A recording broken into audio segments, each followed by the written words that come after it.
क्या आपने कभी सोचा है कि मृत्यु के बाद उन चीजों का क्या होता है जिनसे आप अपनी जान से भी ज्यादा प्यार करते हैं? आपकी वो प्रिय वस्तुएं जो आपकी पहचान का हिस्सा बन चुकी हैं, क्या वो बस यहीं रह जाती हैं या फिर किसी रहस्यमयी तरीके से आपके पास पहुंचती हैं? गरुड़ पुराण में एक ऐसा रहस्य छिपा है जिसे जानकर आपकी आत्मा कांप जाएगी। आज हम उसी रहस्य से पर्दा उठाएंगे, एक ऐसी कहानी के माध्यम से जो आपके दिल और दिमाग को झकझोर कर रख देगी। क्या आप तैयार हैं उस सफर पर चलने के लिए जहां जीवन का सबसे बड़ा सत्य उजागर होता है? वृंदावन की पवित्र गलियों से कुछ दूर यमुना के किनारे बसे एक शांत मोहल्ले में श्री रामनाथ जी का छोटा सा घर था। 70 बसंत देख चुकी उनकी आंखों में अब दुनिया का मेला देखने की कोई खास इच्छा नहीं बची थी। उनकी दुनिया सिमटकर एक कमरे और उस कमरे में रखी एक छोटी सी मेज तक रह गई थी। उस मेज पर बिछी थी उनकी जिंदगी, उनकी यादें, उनका प्यार। चंदन की लकड़ी से बना एक हाथ से तराशा हुआ शतरंज का सेट। यह सिर्फ लकड़ी के काले और सफेद मोहरे नहीं थे, यह उनकी स्वर्गीय पत्नी सरला की आखिरी निशानी थी जो उन्होंने रामनाथ जी को उनके 60वें जन्मदिन पर दी थी। उस दिन को याद करते हुए रामनाथ जी की आंखों में आज भी एक चमक आ जाती थी। सरला ने हंसते हुए कहा था, अब आप रिटायर हो गए हैं तो अकेले में दिल कैसे लगाएंगे? ये आपके नए साथी हैं, इनसे दिमाग भी तेज रहेगा और मेरा प्यार भी हमेशा आपके साथ रहेगा। कौन जानता था कि यह तोहफा देने के कुछ ही महीनों बाद सरला हमेशा के लिए उनका साथ छोड़कर चली जाएगी। उस दिन के बाद से यह शतरंज का सेट रामनाथ जी के जीने का सहारा बन गया। उनकी सुबह इसी की सफाई से शुरू होती और रात इसी के साथ खेलते हुए खत्म होती। वह अकेले ही दोनों तरफ से खेलते, कभी राजा को बचाते तो कभी वजीर से शह देते। हर मोहरे को उठाते हुए उन्हें सरला की मुस्कान याद आ जाती। चंदन की भीनी भीनी सुगंध उनके पूरे कमरे में ऐसे बसी थी जैसे सरला का एहसास हर पल उनके आसपास हो। उनके बेटे सुमित और बहू प्रिया कई बार कहते, बाबूजी आप सारा दिन इसी में लगे रहते हैं, बाहर निकलिए, लोगों से मिलिए। पर रामनाथ जी बस मुस्कुरा देते। वह कैसे समझाते कि उनकी पूरी दुनिया, उनका पूरा समाज तो इसी 64 खानों में बसा है। उनकी पोती अनन्या जब भी स्कूल से आती तो दौड़कर दादाजी के पास आती और पूछती, दादाजी आज कौन जीता, आप या आप? रामनाथ जी खिलखिलाकर हंस पड़ते और उसे गोद में उठाकर कहते, आज तो तेरी दादी जीत गई, उसने मेरा राजा ही फंसा लिया। यह शतरंज अब सिर्फ एक खेल नहीं था, यह रामनाथ जी के अस्तित्व का एक हिस्सा था, एक ऐसा बंधन जो मृत्यु के पार भी शायद टूटने वाला नहीं था। आज भी वही दिन था। सुबह से ही मौसम में एक अजीब सी खामोशी थी। रामनाथ जी ने रोज की तरह पूजा पाठ किया, तुलसी में जल चढ़ाया और फिर अपनी उस प्रिय मेज के पास आकर बैठ गए। उन्होंने बड़े प्यार से शतरंज के मोहरों पर हाथ फेरा, चंदन की उस महक को अपनी सांसों में भरा जैसे वो कोई संजीवनी हो। आज उनका मन कुछ बेचैन था, उन्हें बार बार सरला की याद आ रही थी। ऐसा लग रहा था जैसे वो उन्हें बुला रही है। उन्होंने एक लंबा सफेद घोड़ा उठाया और उसे आगे बढ़ाते हुए बुदबुदाए, सरला देखती हो, तुम्हारा दिया हुआ यह साथी आज भी मेरे साथ है। तुम चली गई पर अपनी यादों को इन मोहरों में छोड़कर चली गई। उनकी आंखें नम हो गईं। उन्होंने खेल बंद कर दिया और कुर्सी पर सिर टिकाकर आंखें मूंद लीं। बाहर पक्षियों का चहचहाना धीमा पड़ गया था। घड़ी की टिक टिक की आवाज भी जैसे थम सी गई थी और उसी खामोशी में श्री रामनाथ जी की आत्मा ने कब उनके शरीर का साथ छोड़ दिया, किसी को पता ही नहीं चला। एक पल को तो सब कुछ शून्य हो गया, गहरा अंधकार और फिर अचानक एक हल्कापन। रामनाथ जी ने महसूस किया जैसे वो रुई के फाहे की तरह हवा में तैर रहे हैं। उन्होंने आंखें खोली तो हैरान रह गए। वह अपने ही कमरे में थे, लेकिन हवा में, छत के पास नीचे उनका शरीर शांत भाव से कुर्सी पर टिका हुआ था। चेहरे पर एक सुकून था, जैसे किसी लंबी यात्रा की थकान के बाद गहरी नींद आ गई हो। उन्होंने देखा कि उनकी पोती अनन्या स्कूल से लौटी और हमेशा की तरह दादाजी चिल्लाती हुई कमरे में आई। पर कुर्सी पर शांत बैठे दादा को देखकर वह सहम गई। उसने पास जाकर उनका हाथ हिलाया, दादाजी उठो ना।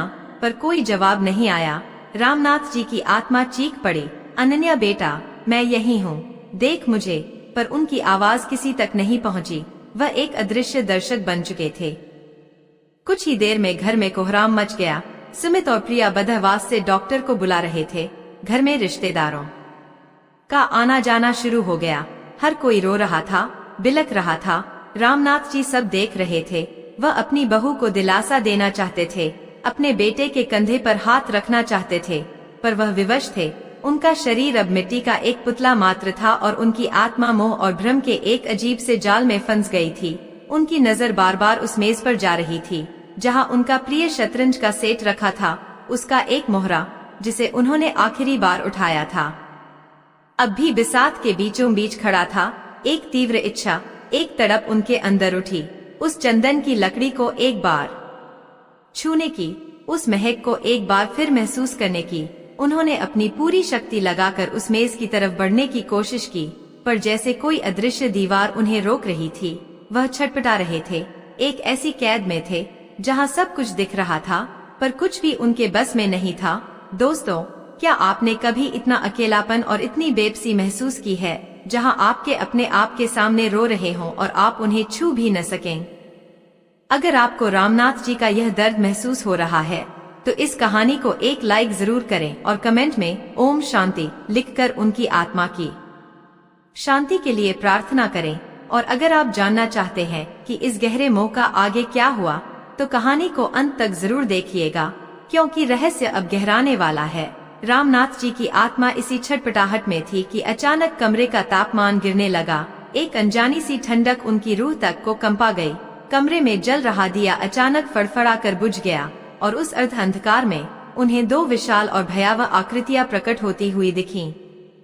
उनका रंग घने काले बादल जैसा था, आंखें अंगारों की तरह दहक रही थीं और उनके हाथों में मोटे मोटे पाश रस सिया थे। रामनाथ जी ने धर्म ग्रंथों में, गरुड़ पुराण की कथाओं में यमदूतों के बारे में सुना था, पर आज उन्हें अपनी आंखों के सामने देखकर उनकी आत्मा भय से कांप उठी।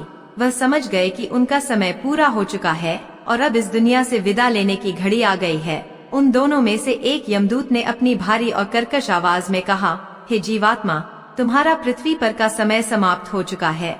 अब हमारे साथ यमलोक चलो। तुम्हारे कर्मों का लेखा जोखा वहीं होगा।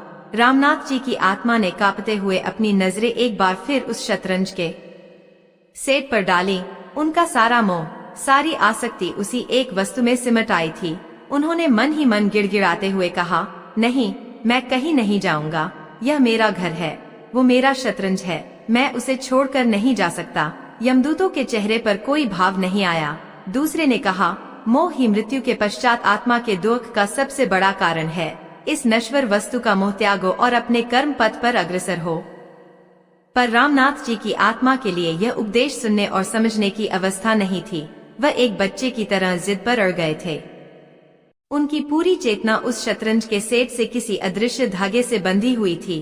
वह देख रहे थे कि कैसे उनके बेटे सुमित ने रोते हुए उनके पार्थिव शरीर को उठाया, कैसे घरवाले अंतिम संस्कार की तैयारी करने लगे और कैसे उनकी प्रिय पोती अनन्या उस शतरंज की मेज के पास खड़ी होकर चुपचाप उसे देख रही थी। रामनाथ जी की आत्मा चीखी, अनन्या बेटा, इसे संभाल कर रखना, यह तेरी दादी की निशानी है, इसे किसी को मत देना। पर उनकी आवाज उस कमरे की दीवारों से टकरा कर रह गई। यमदूतों ने और प्रतीक्षा नहीं की। उन्होंने अपने पाश आगे बढ़ाए और एक झटके में रामनाथ जी की आत्मा को उस अदृश्य बंधन में जकड़ लिया। एक असहनीय पीड़ा और खिंचाव महसूस हुआ, जैसे उनकी आत्मा को हजारों धागों से नोचा जा रहा हो, जो उन्हें उनके घर, उनके परिवार और सबसे ज्यादा उस शतरंज के सेट से बांधे हुए थे। उन्हें जबरदस्ती उस कमरे से बाहर खींचा जाने लगा। वह पीछे मुड़मुड़ कर देखने की कोशिश कर रहे थे। उनकी आंखों के सामने से उनका कमरा, उनका घर, उनका संसार दूर होता जा रहा था। उनकी आखिरी दृष्टि उस चंदन के शतरंज पर पड़ी, जो अब भी उस मेज पर खामोशी से रखा था, जैसे अपने मालिक के जाने का मातम मना रहा हो। जैसे ही यमदूत उन्हें घर की दहलीज से बाहर खींचकर एक अंधकारमय और अनंत सुरंग जैसे मार्ग पर ले जाने लगे, रामनाथ जी की आत्मा की एक आखिरी चीख निकली। एक ऐसी चीख जिसमें बिछड़ने का दर्द था, मोह का बंधन था और एक गहरा सवाल था, मेरा शतरंज, मेरी सरला की निशानी, अब उसका क्या होगा? यह सवाल उस अंधेरी सुरंग में गूंजता रहा और रामनाथ जी की आत्मा उस अंधीन सफर पर आगे बढ़ती चली गई। एक ऐसे सफर पर जहां न कोई रोशनी थी, न कोई मंजिल, बस थी तो एक गहरी प्यास, एक अधूरी इच्छा और अपनी सबसे प्रिय वस्तु से बिछड़ने की असहनीय पीड़ा। कहानी अभी खत्म नहीं हुई है, यह तो बस शुरुआत है आत्मा की उस यात्रा की जहां हर कदम पर एक नया रहस्य इंतजार कर रहा है। रामनाथ जी की आत्मा का क्या होगा? क्या वह हमेशा इसी तड़प में भटकती रहेगी? और सबसे बड़ा सवाल, क्या उनकी प्रिय वस्तु, वह चंदन का शतरंज, कभी उन तक पहुंच पाएगा या यह हमेशा के लिए एक अधूरी इच्छा बनकर रह जाएगा? इन सभी सवालों का जवाब गरुड़ पुराण के उस रहस्य में छिपा है, जिसे हम इस कहानी के अगले भाग में उजागर करेंगे। अगर आप उस रहस्य को जानना चाहते हैं और रामनाथ जी की इस यात्रा का अंत देखना चाहते हैं, तो हमारे साथ बने रहें और इस वीडियो को पूरा देखें। आपको क्या लगता है, दान और पुण्य का इस कहानी से क्या संबंध हो सकता है? अपने विचार कमेंट बॉक्स में जरूर रखें। जैसे ही रामनाथ जी की आत्मा को यमदूतों ने उनके घर की दहलीज से बाहर खींचा, भौतिक संसार उनकी आंखों से ओझल हो गया। वह एक ऐसी दुनिया में प्रवेश कर चुके थे जिसका वर्णन केवल शास्त्रों में मिलता है।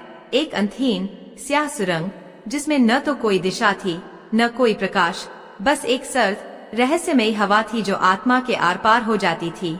और उस हवा में घुली थी करोड़ों अरबों आत्माओं की अधूरी इच्छाओं की फुसफुसाहटें, उनकी पीड़ा, उनका पश्चाताप। रामनाथ जी की आत्मा उस खिंचाव से आगे बढ़ती जा रही थी। पाश उनकी आत्मा में ऐसे गढ़ थे जैसे गर्म लोहे की सलाखें हों, पर उस शारीरिक पीड़ा से कहीं ज्यादा भयानक वह मानसिक पीड़ा थी जो उनके मोह से उत्पन्न हो रही थी। उनकी चेतना बार बार एक टूटे हुए रिकॉर्ड की तरह वापस उसी कमरे में, उसी मेज पर लौट रही थी जहां उनका चंदन का शतरंज रखा था। उन्हें अपनी उंगलियों पर उन मोहरों की चिकनी ठंडी सतह का आभास हो रहा था। चंदन की वह दिव्य सुगंध उनकी काल्पनिक नासिकाओं में भर रही थी। और फिर एक झटके से यह एहसास टूट जाता और उन्हें अपनी असलियत का बोध होता कि वह अब उस दुनिया का हिस्सा नहीं है। यह एहसास किसी जहर की तरह उनकी आत्मा में फैलता और पीड़ा को 100 गुना बढ़ा देता। यमदूत बिना कुछ बोले एक स्थिर गति से उन्हें खींचते चले जा रहे थे। उनके लिए यह रोज का काम था। उन्होंने अनगिनत आत्माओं को इसी मोह के जाल में तड़पते हुए देखा था। रामनाथ जी ने हिम्मत करके पूछा, हम कहाँ जा रहे हैं? यह कौन सा मार्ग है? एक यमदूत ने बिना उनकी तरफ देखे अपनी भारी आवाज में कहा, यह प्रेत मार्ग है। यहाँ से हर जीवात्मा को गुजरना पड़ता है। तुम्हारी यात्रा अभी बहुत लंबी है। आगे तुम्हें अपने कर्मों के अनुसार कई पड़ावों से गुजरना होगा। रामनाथ जी की आत्मा कांप गई। उन्होंने सुना था कि इस मार्ग में भयानक कष्ट होते हैं। भूख और प्यास आत्मा को जलाकर राख कर देती है। उन्हें अचानक तीव्र प्यास का अनुभव हुआ, एक ऐसी प्यास जैसे हजारों रेगिस्तान उनके गले में समा गए हों। उन्होंने गिड़गिड़ाते हुए कहा, मुझे बहुत प्यास लगी है, थोड़ा जल मिलेगा? यमदूत हंसा, एक ऐसी हंसी जिसमें दया का लेश मात्र भी नहीं था। हे आत्मा, इस मार्ग पर न जल है न अन्न, यहाँ केवल तुम्हारे कर्मों से उत्पन्न हुई तृष्णा और क्षुधा है। तुम्हारे प्रियजनों द्वारा तुम्हारे निमित्त जो पिंडदान और तर्पण किया जाएगा, वही यहाँ तुम्हें तृप्त करेगा। यह सुनकर रामनाथ जी को अपने बेटे सुमित का ध्यान आया। वह जानते थे कि सुमित सभी क्रियाएं पूरे विधि विधान से करेगा। इस विचार से उन्हें क्षण भर के लिए राहत मिली, पर अगले ही पल उनका मन फिर उसी शतरंज में अटक गया।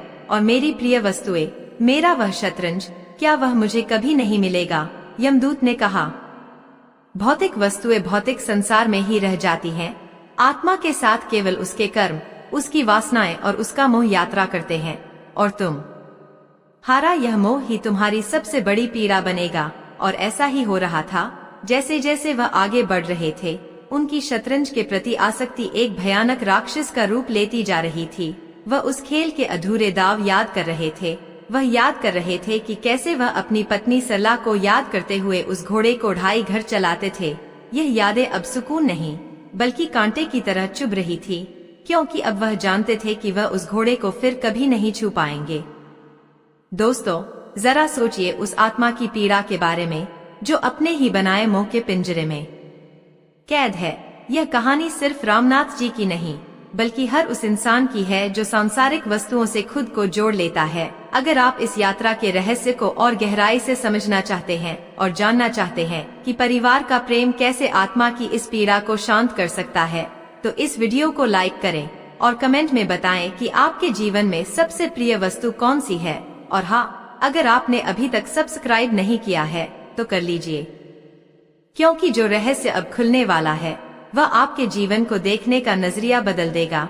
चलिए कहानी में वापस चलते हैं। पृथ्वी पर रामनाथ जी के घर में 13 दिनों का शोक था। घर में एक अजीब सी खामोशी पसर गई थी। वही कमरा जहां रामनाथ जी की हंसी गूंजती थी अब सूना पड़ा था।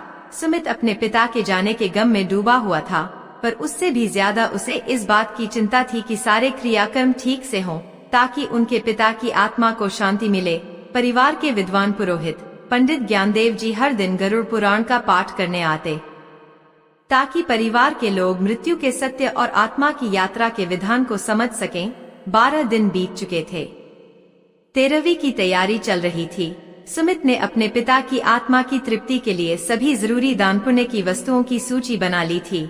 गौदान, श्रेयादान, अन्न, वस्त्र, छाता, जूते, सब कुछ। पर उसका मन फिर भी बेचैन था। उसे लग रहा था कि कुछ छूट रहा है, कुछ बहुत जरूरी। उसी शाम जब पंडित ज्ञानदेव जी पाठ कर रहे थे, सुमित की बेटी अनन्या चुपके से अपने दादाजी के कमरे में चली गई। वह उस शतरंज की मेज के पास खड़ी हो गई और उन मोहरों को देखने लगी। उसकी आंखों में आंसू थे। सुमित अपनी बेटी को ढूंढता हुआ वहां पहुंचा और उसे यूं चुपचाप खड़ा देखकर उसका दिल भर आया। उसने अनन्या के सिर पर हाथ फेरा और कहा, क्या हुआ बेटा? अनन्या ने सुबकते हुए कहा, पापा, दादाजी अपने राजा को बहुत प्यार करते थे। वह कहते थे कि यह उनकी जान है।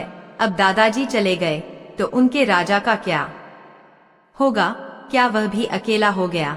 बच्चे की इस मासूम सी बात ने सुमित के दिल पर तीर की तरह असर किया। उसे अचानक अपने पिता का उस शतरंज के प्रति अगाध, लगभग पागलपन की हद तक का लगाव याद आ गया। उसे याद आया कि कैसे वह घंटों उसे साफ करते थे, कैसे उससे बातें करते थे।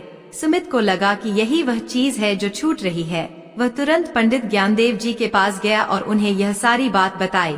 उसने पूछा, पंडित जी, मैंने हर तरह के दान की व्यवस्था की है, पर मेरे पिता को संसार में यदि कोई वस्तु सबसे प्रिय थी तो वह उनका शतरंज का सेट था। मैं उनके लिए क्या करूं? क्या उस शतरंज को दान कर दूं? पर वह तो मेरी माँ की आखिरी निशानी है। मेरा दिल उसे देने की गवाही नहीं देता। पंडित ज्ञानदेव जी मुस्कुराए। उनकी आंखों में एक गहरी समझ और करुणा का भाव था। उन्होंने कहा, बेटा सुमित, तुमने सबसे महत्वपूर्ण प्रश्न पूछा है और यही वह रहस्य है जिसे बहुत कम लोग जानते हैं। गरुड़ पुराण कहता है कि आत्मा अपनी यात्रा में जिन कष्टों को भोगती है उसमें सबसे बड़ा कष्ट मोह से उत्पन्न हुई अतृप्ति का होता है। तुम्हारे पिता की आत्मा इस समय उसी शतरंज के मोह में बंधी अत्यंत पीड़ा में होगी। सुमित ने घबराकर पूछा, तो इसका उपाय क्या है? पंडित जी, मैं कैसे अपने पिता की इस पीड़ा को शांत करूं? पंडित जी ने अपना हाथ उठाकर उसे शांत किया और कहा, उपाय है भाव का दान। रहस्य यह नहीं है कि भौतिक वस्तु आत्मा तक पहुंचती है, यह असंभव है।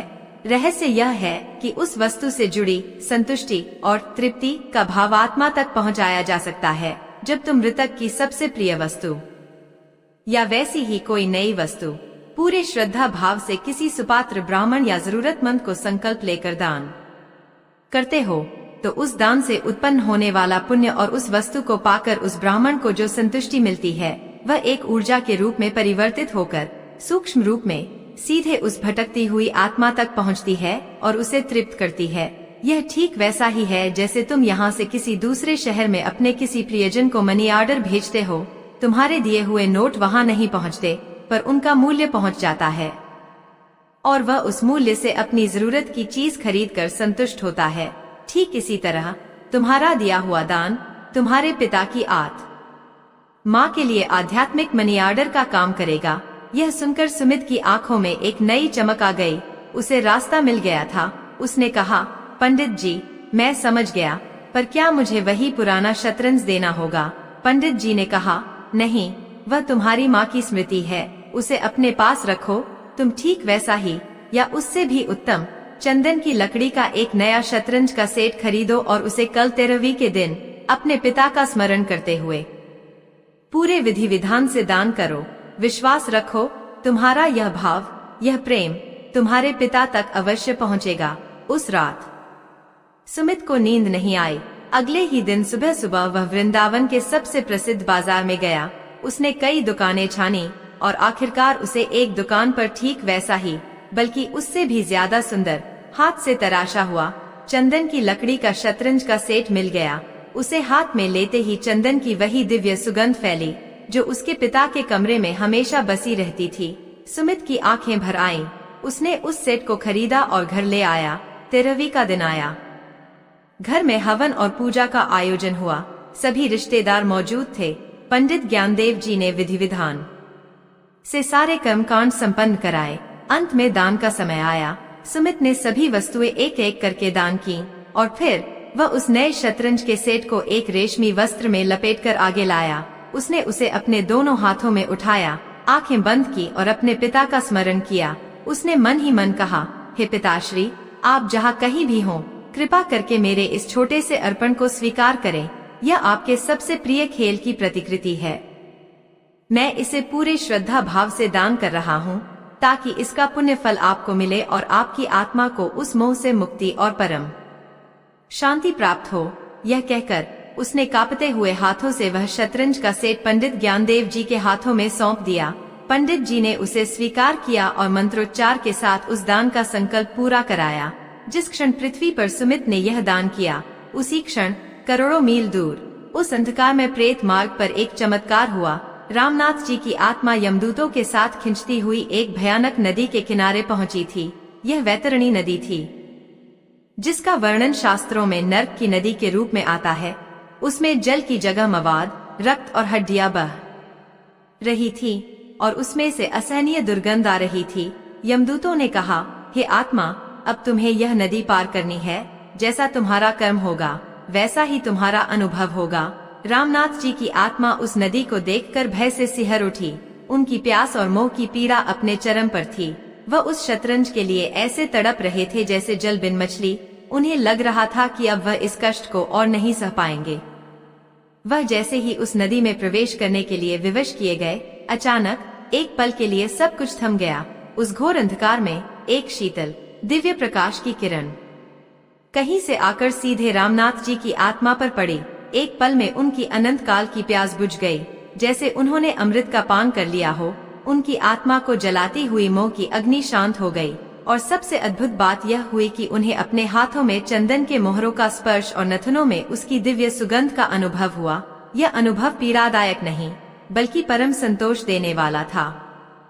उन्हें ऐसा लगा जैसे उन्होंने अभी अभी एक बहुत ही सुंदर और विजयी बाजी खेली है और खेल के बाद मिलने वाली गहरी तृप्ति उनकी पूरी आत्मा में भर गई। उनकी छटपटाहट, उनकी तड़प, उनका सारा मोह एक पल में विलीन हो गया। उन्होंने आंखें उठाकर देखा। उन्हें एक धुंधला सा दृश्य दिखा, जैसे उनका बेटा सुमित हाथ में एक शतरंज का सेट लिए किसी को दे रहा है और उसके चेहरे पर गहरा प्रेम और श्रद्धा का भाव है। रामनाथ जी की आत्मा सब समझ गई। उनके बेटे के प्रेम और दान ने उन तक वह पहुंचा दिया था जिसकी उन्हें सबसे ज्यादा जरूरत थी। भौतिक वस्तु नहीं बल्कि उसकी आत्मा, उसकी तृप्ति। उनकी आत्मा से मोह का सबसे बड़ा और भारी पत्थर हट चुका था। वह अब हल्की और मुक्त महसूस कर रही थी। उनकी आंखों से कृतज्ञता के अदृश्य आंसू बहे। यमदूत भी इस परिवर्तन को देखकर चकित थे। उन्होंने देखा कि आत्मा के चारों ओर का काला आभामंडल अब एक शांत श्वेत प्रकाश में बदल रहा है। वैतरणी नदी का स्वरूप भी बदल गया। अब वह मवाद और रक्त की नहीं बल्कि शांत स्वच्छ जल की एक धारा की तरह प्रतीत हो रही थी। रामनाथ जी की आत्मा ने बिना किसी कष्ट के उस नदी को पार कर लिया। उनका सबसे बड़ा बंधन कट चुका था। अब उनकी आगे की यात्रा न्याय की यात्रा थी, पीड़ा की नहीं। पृथ्वी पर दान का संकल्प पूरा होते ही सुमित को भी एक गहरी शांति का अनुभव हुआ, जैसे उसके सिर से कोई बहुत बड़ा बोझ उतर गया हो।